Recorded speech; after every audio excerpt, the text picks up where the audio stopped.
advice. A common question is in regards to Neville Goddard's teachings on whether you only need to do one imaginal scene one time, or whether you need to do it 3 times, 3 nights in a row, in a state akin to sleep. How many times do you need to imagine?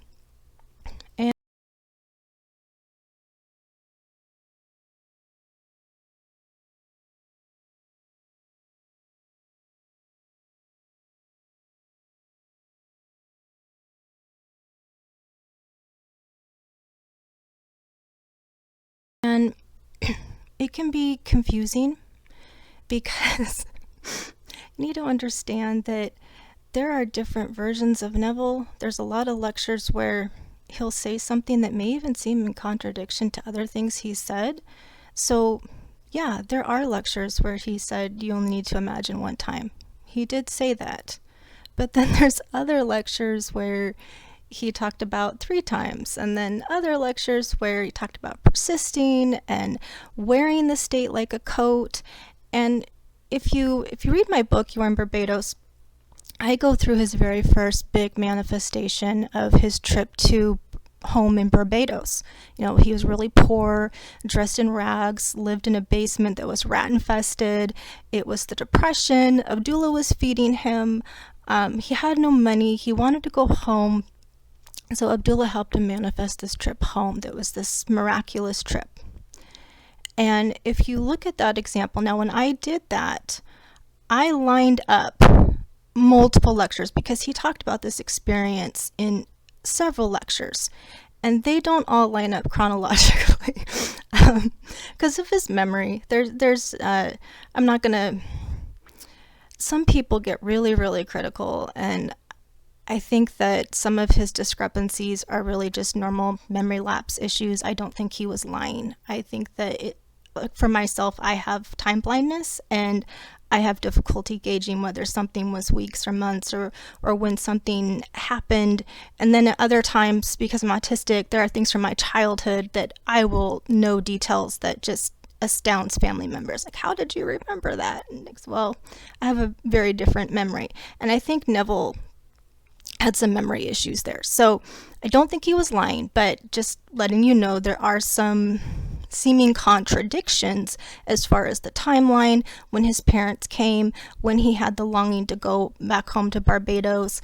But we know that he did go, but he was consistent on the main points. He was consistent in telling about Abdullah teaching him that you are where you are at in consciousness, in imagination. You are who you are conscious of being, and about wearing states, wearing a mood like a coat, really occupying that. So if you look at that story, and again, I go into a lot of details in the book, he walked the streets as if he was in Barbados. This wasn't a one-time imaginal act.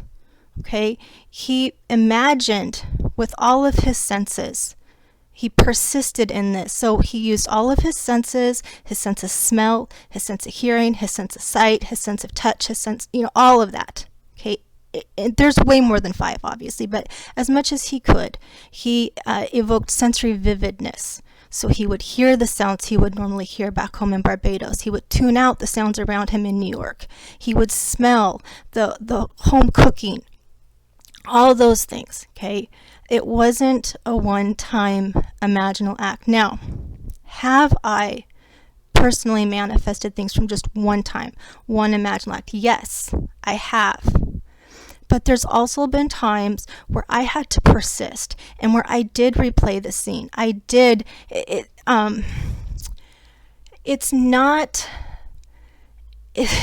some people have really weird ideas about what happens in fear, and I think that's just what I would say is really check in with yourself and your feeling, mood, your state, not just about how you're in this moment right now, but how you're feeling about these beliefs about manifesting.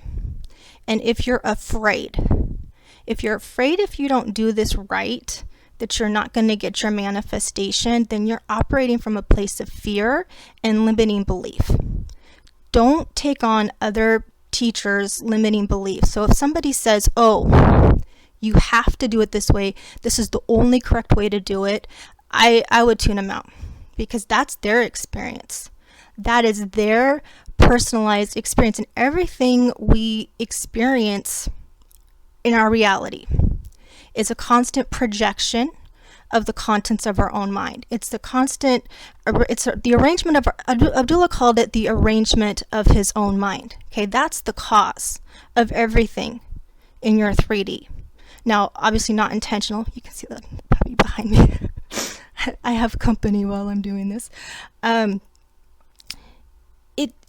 Saying that you're the cause does not mean that you're purposefully manifesting everything around you. You may not know what's in your awareness.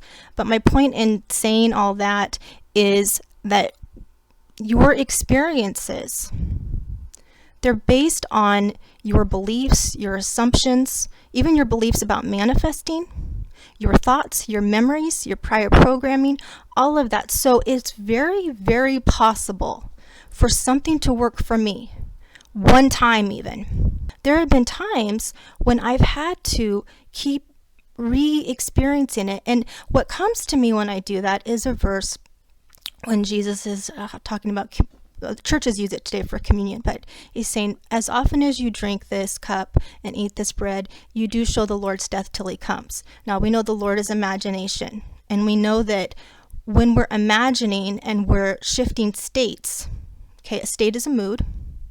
When we're occupying a new state or a new identity, we're embodying, becoming the person who has our desire, okay? That's a dying process.